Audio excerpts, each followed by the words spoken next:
खुद के धैर्य को कर बुलंद इतना कि जब तू कर्म के घोड़े पर सवार हो तो तुझे रोकना असंभव हो जाए। मेरे कहने का मतलब है मेरे प्यारे बच्चों, जो आप मेहनत आज कर रहे हैं वो मेहनत कभी भी बर्बाद नहीं होगी, वो मेहनत कभी जाया नहीं जाएगी। मेहनत करते रहो और सक्सेस एक दिन जरूर मिलेगी तुम्हें। चलिए, तो इसी के साथ मैं आपका अपना अनुज चौधरी स्वागत करता हूं आपका ड्रीमर्स एकेडमी के ऑनलाइन पोर्टल पर।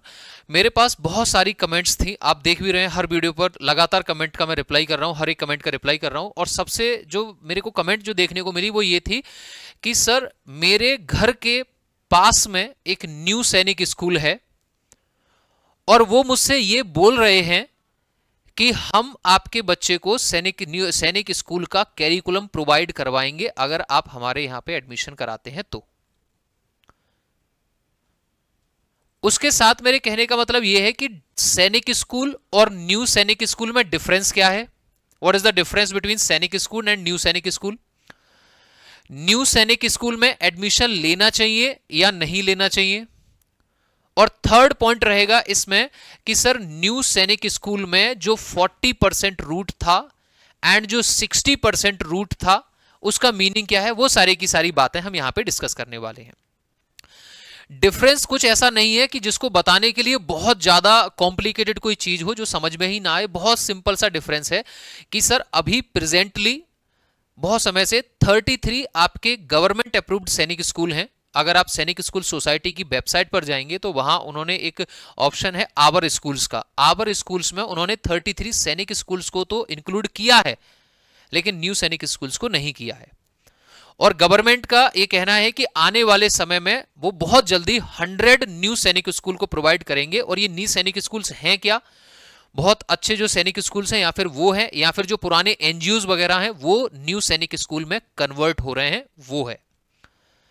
अगर आप सैनिक स्कूल की बात करते हैं तो सैनिक स्कूल का जो कैरिकुलम है वो ओवरऑल न्यू सैनिक स्कूल के कैरिकुलम से बहुत ज्यादा डिफरेंट है।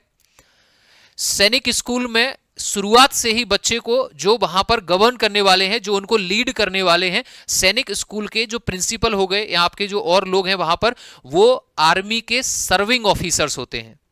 सर्विंग ऑफिसर से मेरे कहने का मतलब यह है जो अभी आर्मी में अपनी सेवा दे रहे हैं, अभी सर्व कर रहे हैं। अब दूसरी तरफ यह है कि सर भारत में किसी जगह पर एक न्यू सैनिक स्कूल है, वो न्यू सैनिक स्कूल का अभी कोई प्रिंसिपल या कोई हेड है, वो ये बिल्कुल नहीं चाहेगा कि अपना सारा का सारा जिम्मेदार किसी दूसरे को दे दे, सारी जिम्मेदारी दूसरे को दे दे। तो वहां पर न्यू सैनिक स्कूल के कैरिकुलम के लिए इन्वॉल्वमेंट तो है लेकिन उसके साथ साथ सर्विंग ऑफिसर ही नहीं है वहां पर अकेले करने वाले, उसके साथ साथ वो पिछले वाले जो स्टाफ था, जो पहले से वहां काम कर रहा था, जो पहले से वहां हेड था, जो पहले से वहां प्रिंसिपल था, उसका भी वहां पर लेना देना रहेगा, उसका भी वहां पर चलेगी। तो कहने का मतलब यह है कि सर सर्विंग ऑफिसर सर्व करते हैं सैनिक स्कूल्स में, जबकि ऐसा न्यू सैनिक स्कूल्स में ओवरऑल तरीके से ऐसा बिल्कुल भी नहीं है। और जब सर्विंग ऑफिसर्स अगर किसी बच्चे के सामने रहेंगे तो वो बच्चे का जो कैरिकुलम है, जो उनकी पर्सनालिटी डेवलपमेंट है, वो उसी के अकॉर्डिंग करेंगे, जिससे कि ज्यादा से ज्यादा परसेंटेज में जो बच्चे हैं वो 12th के बाद एनडीए रिकमेंडेड भी हों। जबकि अगर न्यू सैनिक स्कूल्स की बात करते हैं तो न्यू सैनिक स्कूल्स में वो कैरिकुलम जो है, जो सैनिक स्कूल का प्रोवाइड किया जाता है, वो उस लेवल का भी नहीं है जो कि सैनिक स्कूल में है, और पूरे न्यू सैनिक स्कूल में तो है ही नहीं। कहने का मतलब यह है कि जो अभी हमारे सैनिक स्कूल्स हैं उसमें जो स्पोर्ट्स क्लब हैं, जो कि नेशनल और इंटरनेशनल भी कराते हैं, वो सारे के सारे स्पोर्ट्स क्लब आपको नहीं मिलेंगे न्यू सैनिक स्कूल्स में। जो परसेंटेज वाइज जो बच्चे एनडीए क्वालिफाई कर रहे हैं या जिन्होंने लास्ट टाइम अभी वाला एनडीए देके क्वालिफाई करेंगे या किया था, उनकी परसेंटेज भी न्यू सैनिक स्कूल्स के कंपैरिजन में सैनिक स्कूल की बहुत ज्यादा है। न्यू सैनिक स्कूल उसमें कम है। तो न्यू सैनिक स्कूल में जो एडमिशन कैसे है, फॉर एन एग्जांपल कि सर न्यू सैनिक स्कूल का जो कैरिकुलम है वो है क्या। मान लीजिए मैं अभी देहरादून में हूं और देहरादून में यहां पर एक एनएसएस है, एक न्यू सैनिक स्कूल्स है, ठीक है। उस न्यू सैनिक स्कूल में मान लीजिए यहां पर 1000 बच्चे अभी प्रेजेंटली पढ़ रहे हैं, ठीक।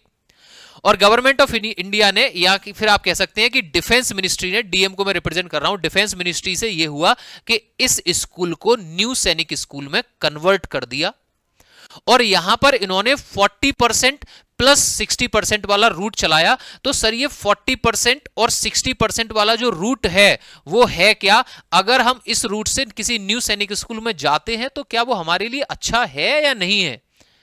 मेरे पास ऐसे भी बच्चे हैं जिन्होंने बोला है कि सर न्यू सैनिक स्कूल में नहीं है वो उतना क्राइटेरिया जितना कि सैनिक स्कूल में है। हालांकि अगर आप बात करते हैं तो एक तरीके से उसमें खास बातें भी हैं, वो भी हम यहां पे डिस्कस करेंगे सारी की सारी। अब बात आती है कि सर ये 60% रूट या 40% रूट है क्या? उस स्कूल में 1000 बच्चे थे।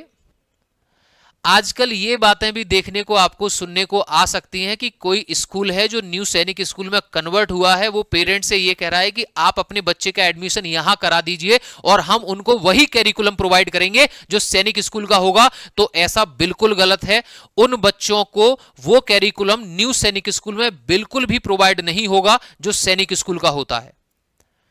अगर आपने ऑल इंडिया सैनिक स्कूल एंट्रेंस एग्जाम का अगर इन 1000 बच्चों ने भी ऑल इंडिया सैनिक स्कूल एंट्रेंस एग्जाम नहीं दिया है तो इनको भी आप ये कहेंगे कि सैनिक स्कूल का कैरिकुलम नहीं मिलेगा। वो 60% और 40% रूट भी ये है।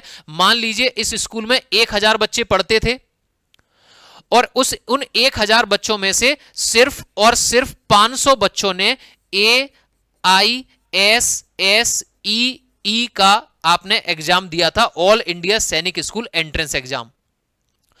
तो अगर इन 500 ने ऑल इंडिया सैनिक स्कूल एंट्रेंस एग्जाम दिया था और उनमें से 250 बच्चों ने AISSEE में क्वालिफाई किया और क्वालिफाई करने के बाद इन 250 में से मान लीजिए कि सिर्फ और सिर्फ यहां पे 100 बच्चों को सीट मिली। 100 बच्चों को सीट मेरे कहने का मतलब है कि यहां पे 100 ही बच्चों को सीट मिली ई काउंसलिंग में।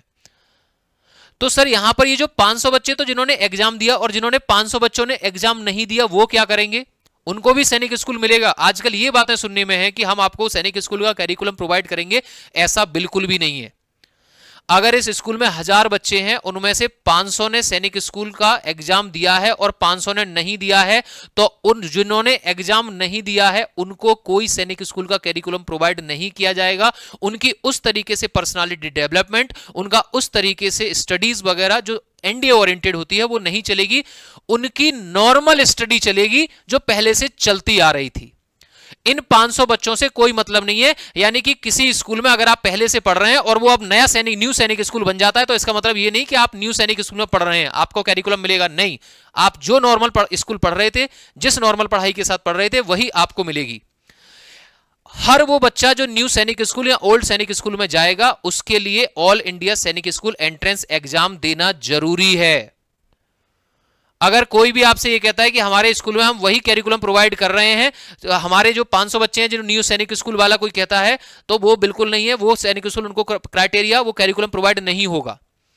अब इनमें से 500 ने एग्जाम दिया, उनमें से 250 की काउंसलिंग हुई, 250 ने क्वालिफाई किया, 250 बच्चों ने, और उनमें से 100 बच्चों के लिए उनके लिए सीट मिली।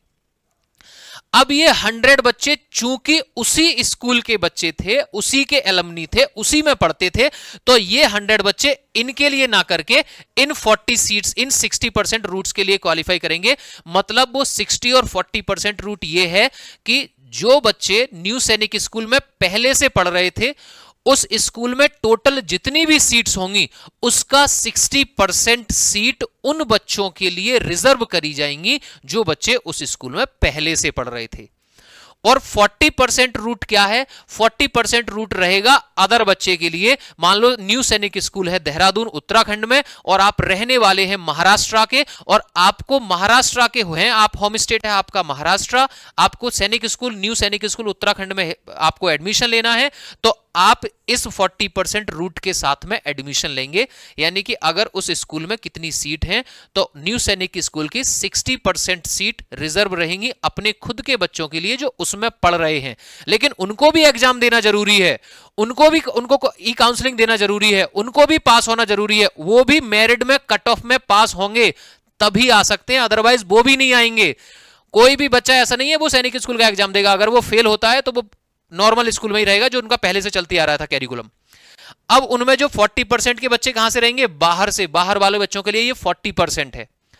अब मान लीजिए इनमें से 100 बच्चों ने क्वालिफाई किया, अब इन 100 बच्चों की लगेगी कट ऑफ, और इस कट ऑफ में से ये 60 बच्चे कहां से आ जाएंगे, यानी कि इनके पास 60 बच्चे वो बच्चे आ गए क्वालिफाई करने के बाद जो इनके खुद के पढ़ रहे थे, और 40 बच्चे आ गए इनके पास अदर स्टेट से। तो इनके पास कितने बच्चे हो गए टोटल, 100 बच्चे हो गए। अब न्यू सैनिक स्कूल में अलग अलग कैरिकुलम डिवाइड होगा। ये जो 100 बच्चे होंगे, इन 100 बच्चों का एक अलग से आपका एस्टेब्लिशमेंट कर दिया जाएगा। ये सारे के सारे बच्चे हॉस्टल में ही रहेंगे, और ये जो बच्चे हैं जो फेल हो गए थे या जिनको सीट नहीं मिली थी या जिन्होंने एग्जाम ही नहीं दिया था, वो डे स्कॉलर्स रहेंगे, मतलब दिन में पढ़ाई करने आएंगे और वापस से अपने घर चले जाएंगे। ये जो 100 बच्चे जो 60 रूट से उसी स्कूल के आए थे, जो पहले से यहां पढ़ रहे थे वो, और 40% जो बाहर वालों ने यहां पे एडमिशन लिया था वो वहीं पर हॉस्टल में रहेंगे। उनके स्पोर्ट्स क्लब भी सैनिक स्कूल के अकॉर्डिंग रहेंगे। उन 100 बच्चों के लिए सर्विंग ऑफिसर्स वहां या रिटायर्ड ऑफिसर्स वहां अपॉइंट किए जाएंगे, उनके पर्सनालिटी डेवलपमेंट के लिए, उनके स्पोर्ट्स क्लब के लिए, उनकी तैयारी के लिए, उनकी प्रिपरेशन के लिए, उनके स्टडीज के लिए। और ये जो बच्चे जो यहां पे फेल हुए हैं या जिन्होंने एग्जाम नहीं दिया था लेकिन पहले से उस सैनिक स्कूल में पढ़ते थे, उनका कैरिकुलम वही रहेगा जो पहले से चलता आ रहा था। क्लियर है? न्यू सैनिक स्कूल अभी अभी एस्टैब्लिश्ड हुए हैं, तो इन्होंने वो मुकाम हासिल नहीं किया है जो पहले से ओल्ड सैनिक स्कूल के पास है। ओल्ड सैनिक स्कूल का अगर मैं बात कर लेता हूं, नॉर्मल घोड़ाखाल या आपके किसी मैनपुरी की, तो उनका +20% रेशो है एनडीए कैडेट क्वालिफाई करने का, जो पढ़ रहे होते हैं। और पढ़ने के बाद 2 महीने में, 6 महीने में, 1 साल बाद तो मोस्टली हर बच्चा उनका कहीं ना कहीं एनडीए में सर्व करता है या आर्मी में सर्व करता है। वो रेशो बढ़ते बढ़ते 70-80 तक पहुंच जाता है, जबकि अभी न्यू सैनिक स्कूल का ऐसा कुछ नहीं है। अब बात आती है कि सर क्या न्यू सैनिक स्कूल में एडमिशन लेना चाहिए? अगर आपने ऑल इंडिया सैनिक स्कूल का एंट्रेंस का एग्जाम नहीं दिया है और आपके अगल बगल में कोई न्यू सैनिक स्कूल है और वो कहते हैं कि हम आपके बच्चे का यहां एडमिशन करते हैं और आपको वही कैरिकुलम प्रोवाइड करेंगे, तो वो बिल्कुल गलत है। आप उसमें बिल्कुल भी हिस्सा मत लीजिए, बिल्कुल एडमिशन नहीं लीजिए। उनका कैरिकुलम बिल्कुल अलग होगा। अगर वो सैनिक स्कूल या न्यू सैनिक स्कूल में आपको एडमिशन लेना है तो आपको सैनिक स्कूल एंट्रेंस एग्जाम देना ही पड़ेगा। और इनकी जो फीस है, वो इन न्यू सैनिक स्कूल की फीस लगभग आपकी वेरी करती है, लगभग 1.5 लाख से 2 लाख रुपए तक। न्यू सैनिक स्कूल की फीस कितनी वेरी करती है? 1.5 लाख से 2 लाख रुपए तक इनकी फीस वेरी करती है। थोड़ी सी ज्यादा है इनकी फीस सैनिक स्कूल के कंपैरिजन में। सैनिक स्कूल में पढ़ने वाले बच्चों की स्कॉलरशिप भी आएगी। दूसरी बात, सर ये जो 40% बच्चे आएंगे, क्या उनको ओबीसी वगैरह का कोटा मिलेगा? नहीं मिलेगा। ओल्ड सैनिक स्कूल में आपको SC, ST, OBC, general defence की सीट रिजर्व के हिसाब से उनको मिलेगी। उनको डोमिसाइल के हिसाब से आपको रिजर्वेशन मिलेगा आपके होम स्टेट में। लेकिन जो 40% रूट से यहां पर लेंगे, उनको डोमिसाइल सर्टिफिकेट से कोई भी लेना देना उनका नहीं रहेगा। तो अगर सैनिक स्कूल बहुत ज्यादा है, बहुत ज्यादा दूर है, ठीक है, आपकी फाइनेंशियल स्टेबिलिटी, जो फाइनेंशियल कंडीशन भी है वो बहुत ज्यादा अच्छी नहीं है, तो जरूरी नहीं कि आप न्यू सैनिक स्कूल में एडमिशन लेना ही है, बिल्कुल नहीं।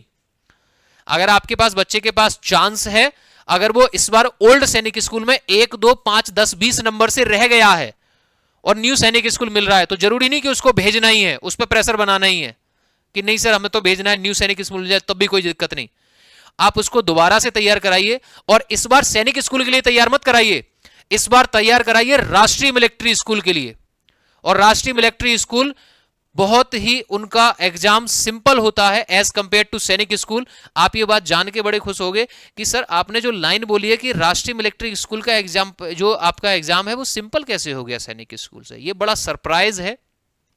बड़ा डेटा मैंने डाउनलोड किया है 5 आरएमएस स्कूल से एंड 33 सैनिक स्कूल से, आरआईएमसी स्कूल से, और एक ऐसी वीडियो में लाने वाला हूं जो आपको मैं साबित करूंगा कि अभी प्रेजेंटली, आज से 50 साल पहले कुछ और होता था, लेकिन अभी प्रेजेंटली आरएमएस का एग्जाम जो लगता है कि सर 5 ही है तो बहुत ज्यादा टफ होगा, सैनिक स्कूल के कंपेरिजन में बहुत कम सीट है, ऐसा नहीं है। वो अच्छा सिंपल एग्जाम आता है उसका। अब इस समय पे 2023-24 में आके उसके स्टैटिस्टिक्स सब थोड़े से कैलकुलेशंस चेंज हो गई हैं, वो सारी बातें डिटेल में बात करेंगे उस पर। तो आज की हमारा सेशन का ये था कि सैनिक स्कूल में आपके सर्विंग ऑफिसर्स ही आपका गवर्न करते हैं सारा कुछ। उनके स्पोर्ट्स क्लब होते हैं, उनकी जो कैरिकुलम होता है वो एनडीए ओरिएंटेड होता है, बहुत अच्छा होता है। जबकि न्यू सैनिक स्कूल में जरूरी नहीं कि सारे बच्चे पढ़ेंगे, न्यू सैनिक स्कूल में भी वही बच्चे सैनिक स्कूल का कैरिकुलम ले सकते हैं जिन्होंने सैनिक स्कूल का एग्जाम दिया हो। न्यू सैनिक स्कूल अभी भी उतने डेवलप्ड नहीं है जितने कि ओल्ड स्कूल है। न्यू सैनिक स्कूल में अभी भी उतना परसेंटेज वाइज सक्सेस रेट नहीं है एनडीए वगैरह का किसी का भी जितना ओल्ड सैनिक स्कूल्स का है। आपके पास बच्चे के पास चांस है तो जबरदस्ती नहीं कि उसको न्यू सैनिक स्कूल में भेजना है, आप उसको एक साल और तैयारी कराइए और इस बार तैयारी कराइए राष्ट्रीय मिलिट्री स्कूल की। ठीक है, तो आज का सेशन हम यही स्टॉप करेंगे और आप बैच पे दे सकते हैं कि सैनिक स्कूल आरएमएस 2025 के लिए एकलव्य बैच की जो क्लासेस हैं वो 15 फरवरी से स्टार्ट हो रही है। अभी उस पर डिस्काउंट भी चल रहा है। जो पूरे साल का कंप्लीट कोर्स है, आपको किसी भी चीज़ को कुछ चीज़ को परचेज करने की जरूरत नहीं है, मार्केट से कोई स्टडी मटेरियल सारा हम प्रोवाइड कर रहे हैं उसमें। ठीक है, उसमें मैं भी पढ़ा रहा हूँ, मेरी क्लासेस कंटिन्यू रहेंगी पूरे साल, एक साल तक डेली। और आरएमएस के लिए है तो रिटायर्ड कैप्टन हमारे कैप्टन जसवाल सर हैं, पूरी की पूरी टीम है अलग से इंटरव्यू की, वो उसके लिए बैठी हुई है बच्चों को लगातार पर्सनालिटी डेवलपमेंट के लिए कराने के लिए। ठीक है, तो उसकी 15 फेब से स्टार्ट है। अगर आपने इनरोल नहीं किया है तो आप उसमें डिस्क्रिप्शन से एप्लीकेशन डाउनलोड कर सकते हैं और एक्स्ट्रा 2500 का डिस्काउंट पाने के लिए आपको मेरे नाम का कूपन आपको ऐड करना है, कैपिटल में अनुज सर विदाउट स्पेस। ठीक है, तो आज का सेशन यहीं स्टॉप करते हैं। Jai Hind, thank you, take care.